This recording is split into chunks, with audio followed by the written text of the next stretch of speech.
এটা আমরা মানবো না, আমরা গার্জিয়ানরা মানবো না।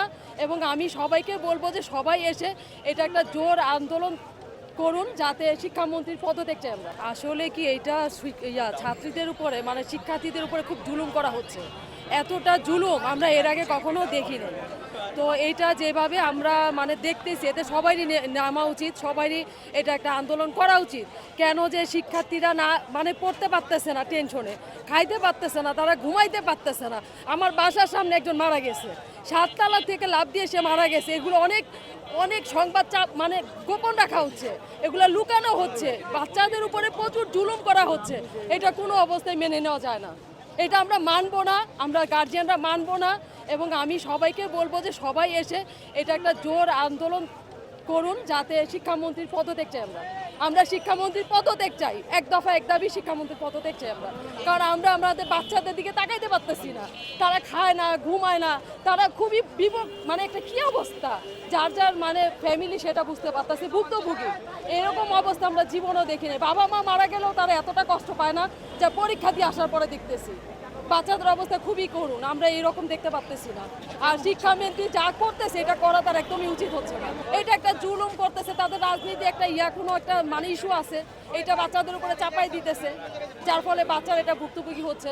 না হলে তো এরকম বন্যার মধ্যে পরীক্ষা নেওয়ার কোনো মানে যুক্তি নাই। আপনি দেখেন কোমর পানি, গলা পানি, সেখানে যাইয়া যাইয়া তারা হচ্ছে পরীক্ষা দিতে হচ্ছে। বাচ্চারা অসুস্থ হয়ে যাইতেছে, বাচ্চাদের জ্বর হইতেছে, বাচ্চারা ভুক্তভোগী হইতেছে। এগুলা কারো দেখার কোনো সময় নাই, কেউ এগুলা দেখতেছে না, কেউ এগুলা বলতেছে না।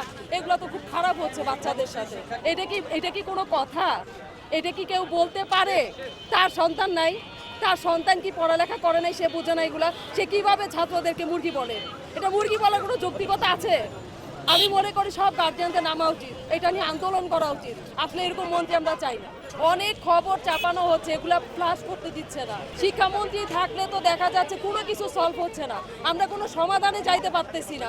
বাচ্চারা পরীক্ষা দিবে কি, পরীক্ষার টেনশনে পরীক্ষা দিতে পারতেছে না, এটা তো কোনো কথা হইতে পারে না, তাই না? বাচ্চারা সুস্থ থাকবে, সুন্দর মতো পরীক্ষা দিবে। আমরাও তো পড়ালেখা করছি, আমরা আনন্দের সাথে পরীক্ষা দিছি। আর বাচ্চারা এখন টেনশন ফিল করতেছে, বাচ্চারা পরীক্ষা দিতে ভয় পাইতেছে, তারা কষ্ট পাইতেছে। এগুলো নিয়ে তো পরীক্ষা চলে না। ভয় পাচ্ছে যে তারা যেগুলো পড়ালেখা করতেছে সেগুলোর মতো তারা কমন পাচ্ছে না। আমি বলতেছি পড়তে বসো, বলে পড়লে কি করবো, পড়ে তো কমন পাচ্ছি না। তাহলে কি বইয়ের বা সিলেবাসের বাইরে থেকে? হ্যাঁ, সিলেবাসের বাইরে থেকে তারা উল্টাপাল্টা প্রশ্ন করতেছে, বাচ্চাদেরকে হ্যারাস করতেছে, ফেল করাই দিতে চাইতেছে।